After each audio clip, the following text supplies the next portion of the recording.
Kevin Lenae à la Cigale à Paris. Pour jouer et pour participer, vous envoyez roulette au 7 20 20. Rémi, on y va tout de suite pour le point sur l'actu et sur le sport. Et bien évidemment, ça débute avec le temps. Oui, attention, toujours en voiture. Ce matin, on a pas mal de brouillard dans les régions du centre, mais également dans le nord-ouest. Et le ciel va alterner ensuite entre passages nuageux et éclaircies. Ce sera quand même assez lumineux, en tout cas plus que les derniers jours. Par contre, ça va se voiler par l'ouest avec l'arrivée d'une perturbation sur le Finistère. Perturbation qu'on va retrouver demain, qui va stagner sur la Bretagne et le Cotentin en matinée. Quelques averses, mais ce sera de l'histoire ancienne dans l'après-midi. Partout ailleurs, le soleil va s'imposer après dissipation des brumes matinales. Les températures ce matin, 8 à Lille, à Lyon et à Paris. 12 à Marseille dans l'après-midi, entre 15 et 26 degrés, 15 en Bourgogne, 26 en Corse. Et puis la pollution, c'est correct, les indices entre 2 et 4. Que Black et Guy de Besbar avec Melrose Place qui arrive pour le son. On a du R2 également avec Ruinard et la Rémi. C'est parti pour l'actu. Ça arrive souvent au mois de septembre. Santé publique France indique que le nombre de passages et hospitalisations aux urgences là pour le Covid est en hausse. Augmentation de 37% la semaine dernière. Un nouveau variant est en circulation dans le monde entier. Les scientifiques l'ont renommé Frankenstein. Il est visiblement plus contagieux, mais pas plus dangereux.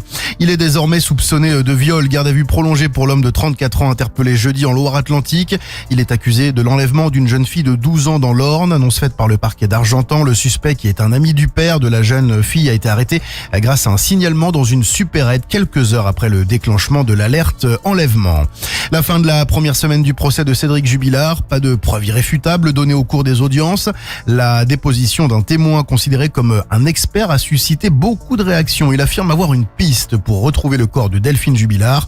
Cet ancien policier à la retraite a présenté à la barre un PowerPoint écrit avec des lettres couleur arc-en-ciel ponctuées de smileys.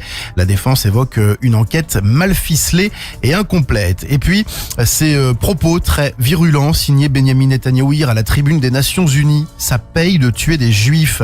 Le Premier ministre d'Israël juge que la reconnaissance d'un État palestinien est une décision honteuse. Il vise la France, bien sûr, mais aussi une dizaine d'autres pays qui ont officiellement pris cette position. Benyamin Netanyahou dit espérer une victoire rapide à Gaza pour envisager un avenir de paix et de prospérité. Il promet de finir le travail contre le Hamas. On passe au sport, Rémi.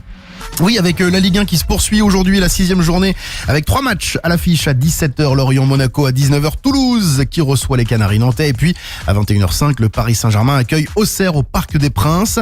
Ces matchs-là qui auront lieu alors que Marseille est pour l'instant leader provisoire du classement après sa victoire hier contre Strasbourg. 2-1. Le rugby avec évidemment la France, l'équipe de France féminine qui affronte la Nouvelle-Zélande.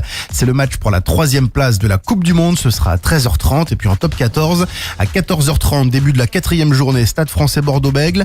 À 16h35, Racing 92 Clermont, Pau Lyon, La Rochelle Perpignan et Montauban Montpellier. Et puis à 21h, ce sont les Castrets qui se rendent sur la pelouse de Toulouse. Merci beaucoup.